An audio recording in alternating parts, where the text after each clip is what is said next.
Welcome. This week we're going to talk about prototyping, which is the heart of any good game design.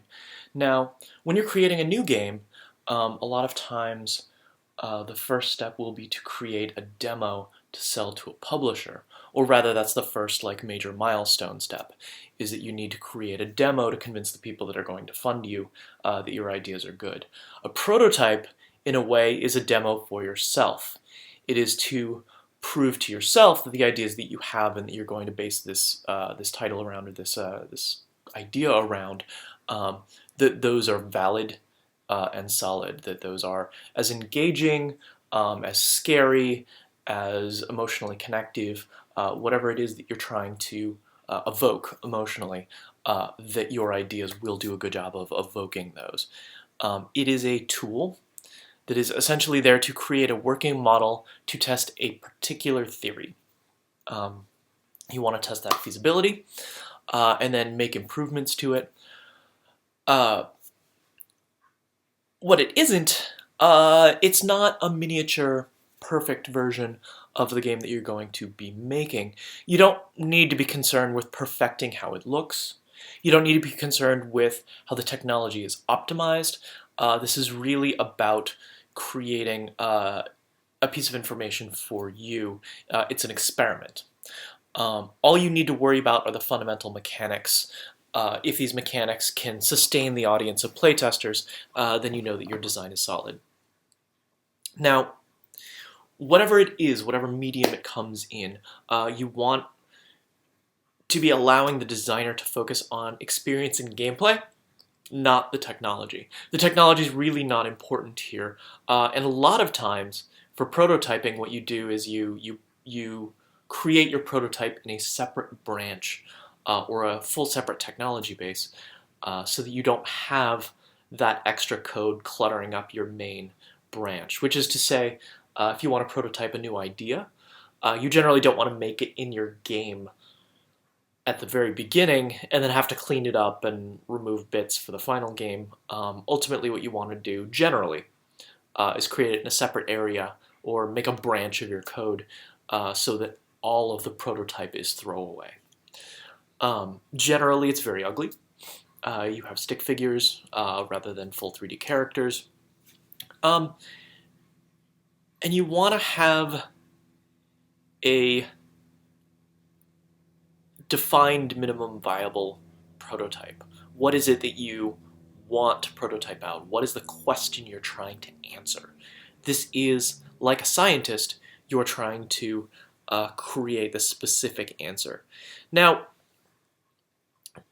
Gingold is from the original Spore development team, which admittedly had major problems if you've ever played Spore, but one of the things that they did rather extensively was prototyping in good ways. He has three main tips for creating and iterating on good, useful prototypes. Number one, always ask a question. So ask a question which will give you a purpose, have a hypothesis, and which is a specific example of what you're testing out. For example, how do I control a fish with a mouse? Or flocking will make the fish move together, and every mouse click will drop an invisible bomb that will act as a repulsor upon every fish's steering AI, and it'll take a few seconds to complete exploding. Does that work? Does that give the player control over how the fish move? Is that a fun and natural interaction? These are the questions that you want to be asking of a specific piece. Two, you want to stay falsifiable. Just like good science, you have to validate the results of your experiment. Did it work? So does the fish control scheme feel good to you? Do your friends find that it feels good? Does it work in the context of your game idea? Basically, you're trying to create ahead of time the conditions that you're going to use to say, oh, this worked, this didn't. By the way, do that ahead of time. A lot of the times, if you are allowing yourself to decide whether the experiment was successful or not afterwards based on criteria that you come up with afterwards, the answer is going to be whatever you feel like, because you can massage the data to fit whatever you want. So make sure that you're coming up with success criteria ahead of time. And the third one, which is it's a little bit of a fluffy, soft feeling, you want to persuade and inspire. So it's a development tool for other developers. We're making entertainment and art. Your prototype should be cool, fun, and excite people. If your peers are compelled, your players will be too. So this is a way that you can get all of your developers excited about what they're making and therefore get them making better stuff, and let them understand what it is that they are making. Now, if something isn't resonating with them, perhaps your idea should be reconsidered. If your developers are trying something or your friends or family or whatever have you are trying your project, your prototype, and are saying um, this is not the greatest, then maybe you should consider changing your prototype around or changing your idea around. There was a game I prototyped which had action-oriented, somewhat quick time, somewhat punch-out sequences of defeating monsters, interspersed with a separate prototype of leveling up armor through crafting, combinations, and merging, sort of like a Japanese collectible card game, a digital collectible card game. The monster sections were okay. People played them. They thought, eh. Uh, but what people really sat around and played for hours was the armor merging system. People would just sit there and play through this little digital, quickly made system over and over again for hours. It was supposed to be 15 minutes of content, and one of the founders of the company was actually sitting there playing it for 3 hours. They thought it was weird. They thought it was a bad idea. They kept saying, "This is really strange. Why are we even doing this?" And they kept playing. And they're like, "Wow, this is terrible. Let me merge some more armors. Keep playing." Um, they actually found it to be terribly compelling and greenlit the whole project, based on this one prototype that they thought was weird and strange and terrible. Oh, and also they couldn't stop playing it. We had to tear them away from it after a couple of hours. Now, a big part of prototyping, try to work fast. You want to make your prototypes as quickly as possible. As the saying goes, try to minimize the amount of time before your first failure, rejecting of a hypothesis, and don't be afraid to push the eject button. It's not about avoiding failure. It's about learning what you need to learn to make the final game or the final interactive experience as good as it can be. Prototypes are these slipshod machines held together by bubblegum and leftover bits of wire, and they're there to prove simple ideas as quickly as possible. That 15-minute prototype, which ultimately the lead played for about 3 hours, was actually coded by an old engineer friend of mine in about one day, which is really good when you think about it. It had text boxes. It was entirely text-based. It had basically a web interface to go in and click around and make some changes. And that was all the prototyping that we needed to prove out that part of the concept. The other half of the concept was the graphic animated interactive thing, which we wound up spending 2 weeks on and was just completely rejected. That was the terrible part. Now, actually, if you've played Rock Band, the tour mode was one where we also prototyped out on the web using really simple technologies in order to create something that felt like you were going in and traveling around the world and trying these things out, when in reality, what would happen would be you'd click a few things, it would say, oh, okay, well, you're now in this city, and in this city you can play these 4 songs. You'd click one of the songs, and it would say, okay, great, open up the prototype, or open up Rock Band, and go play that song over there, and come back here when you're done with this and tell us how you did. And that's actually how we prototyped out the tour mode, which turned out to be a lot more fun than we were expecting. So that was great. You want to work economically. Small, beautiful, Um, Minimal development effort. So try to invest your development effort as wisely as possible. Uh, don't test too much at once, um, or you'll never make any progress. So if you're trying to throw in, 6 different things by next week into your build, to actually prototype that, you don't want to make one prototype with 6 things in it. You might want to make 3 different prototypes with 1 or 2 things in, and then cut a couple of things out of your overall list.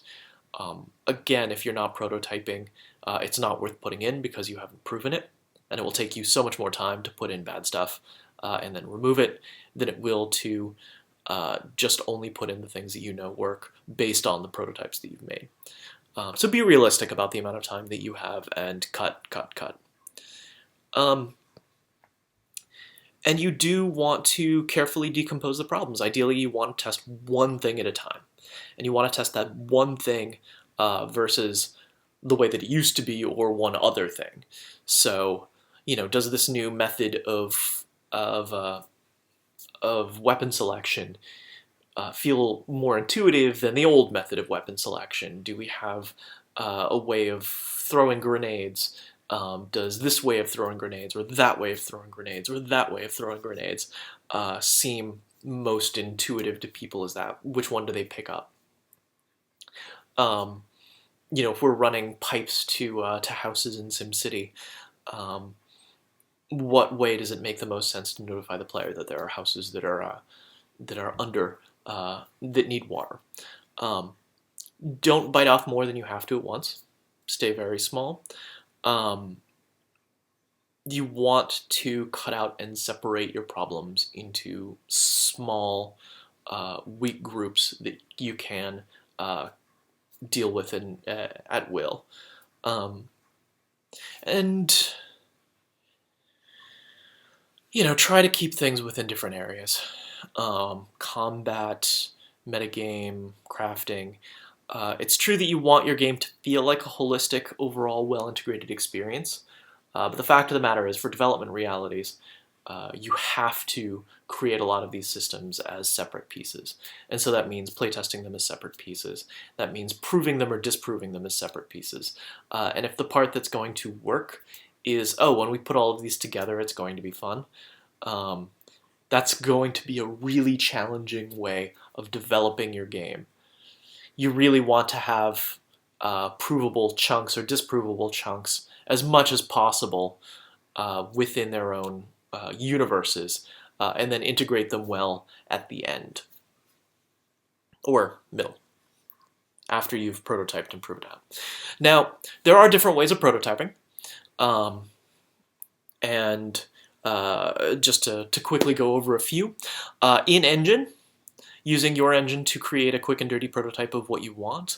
It can be the most expensive to do it that way. It will gum up your code base, which is to say your code base will be full of unrelated, random, really bad systems, which can fall out of sync with what it is that you're trying to create. Even if it works, frequently you're stuck with bad prototype code anyway, because you created this really quickly to try something, so you need to rip it out after the fact anyway. One of the games that I was working on, we had different towers, different color towers, red, yellow, and blue, and then we'd have red, yellow, and blue enemies that were targeted by those towers. This was hacked in an afternoon, as quickly as the engineer could. Actually, the same engineer, Matthew McKenzie. It was a great hack. I have to say, we were all expecting it to take much longer to test than what he created, but it wound up being incredibly unmanageable long term. We never got approval to rip it out and replace it, which was unfortunate. In part because we wound up having so many systems so quickly that relied on it, that just assumed that that code was there. So taking it out was not feasible. We had to work around this quick, horrible one-afternoon hack for the next year of development. We definitely spent more time working around it than it would have to have built it in a separate branch and rebuilt it properly when we decided that we wanted to keep it. Drummer animations in Rock Band were hacked in 3 days as a proof of concept. This was phenomenally fast. Different ways of having limb independence, an inverse kinematic for whatever it was that they were trying to hit, that looked natural, where shoulders moved, where arms moved, where they all stayed in sync and on the beat. It was a great piece of code. It was also incredibly terribly written because it was just proof of concept. And we had to ship with it because we were out of time. Removing that old code for Rock Band 2 because it was buggy and unmanageable and really we couldn't update anything with that code there. Removing that old code took a full month on Rock Band 2. Not even replacing it with new code, just the removing part took a month. So you want to be very careful with your prototype in your own engine. Ideally, if you have the time, you want to fork, which is to say you take a full copy of your game, put it somewhere else, and that's the one that you work on for your prototype. Now, the drawbacks of that are, if you have a server component, the server and your fork can get out of touch really quickly. Anytime anyone updates the server code, suddenly the fork no longer works.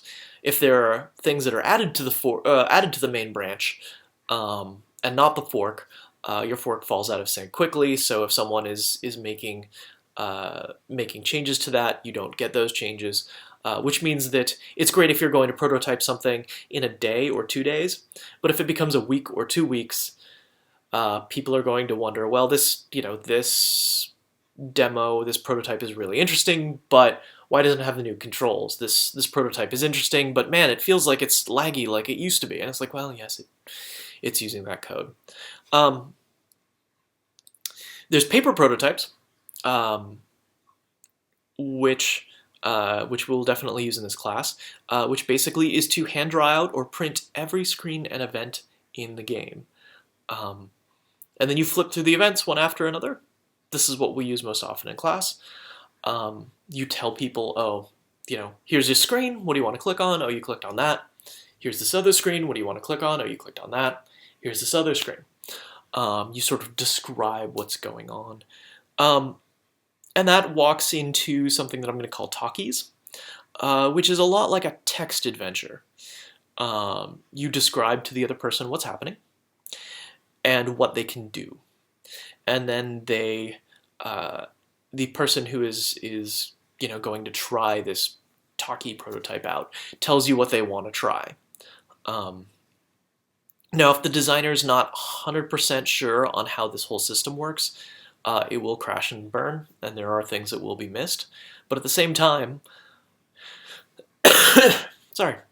But at the same time, you can test out systems that you only have in your mind, that you've never committed to paper, that you've spent zero development dollars on.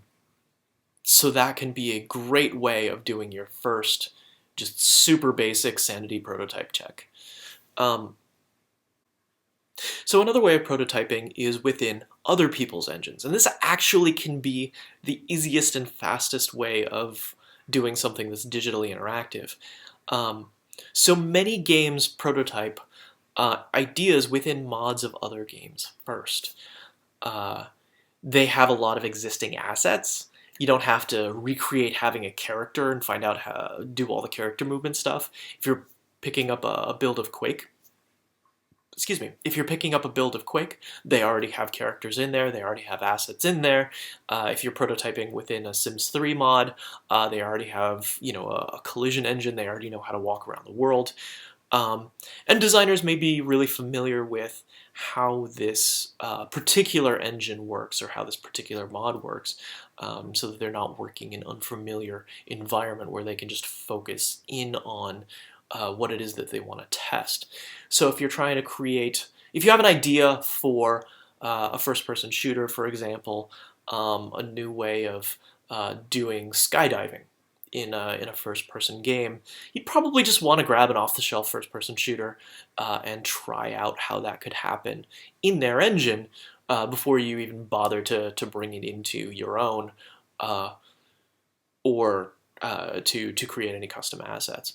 So at that point, you haven't created any characters. At that point, you haven't created any settings. At that point, you haven't created any music or other assets. But you have something that looks pretty solid and allows you to focus in on just the gameplay. Now, one more last tip I will say about prototyping. You want to make sure it doesn't fall into the uncanny valley, which is to say, if something looks like a prototype, people will treat it a little bit more nicely about how the artwork looks, about how the audio isn't there, that sort of thing. If it looks good, like if it looks really good, people are totally fine with it. Obviously, looking good is great. If it falls into that weird uncanny valley in the middle, where it starts to look like a game that's made badly, they will judge it more harshly. So in general, you want to shoot for either here's a prototype, it's all stick figures and blocks, try the interaction, see what you think of the interaction, or here's retail assets, this is using another person's engine, it looks really good, it can work really well. Try to avoid the uncanny valley in the middle, where you've taken your white boxes and started coloring them in, and you don't have a color palette that you're particularly happy with, and they're not animating.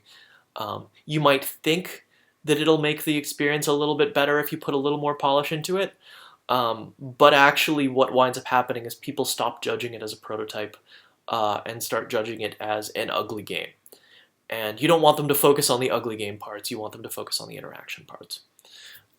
So either be completely minimalist and obviously a prototype, or Gorders. Now, I will say that a thing that I do on a lot of my games when I'm working on them is I detune them visually, specifically so that they will look like prototypes while in the prototyping phase. Either putting red text all over that's constantly updating, that doesn't actually mean anything, but that's just like numbers flashing by, so that it looks like it's a prototype. Or take out all the color, like apply an extra filter on top of everything, where it just comes out as black and white, so that the other 3D assets that are in the game that might not necessarily be shippable or great don't necessarily look like that's how that's supposed to look in the final version, that it's, they're playing a black and white interaction, so therefore it's probably a prototype as opposed to, or it's being judged as a prototype, not as a retail project. So in those cases, they can focus in on the interaction if the look has been detuned or the artwork has been detuned. So that gives you a couple of different ways of prototyping, either in engine, paper prototypes, talkies, or in other people's engines. Decide which is going to work best for your project, and then use that in a minimalist, frequent way to try to test one thing at a time. And that is I would say the first stage of development, but that's really a cycling stage of development, one of the 4 basic of the playtesting process, or the play-centric process.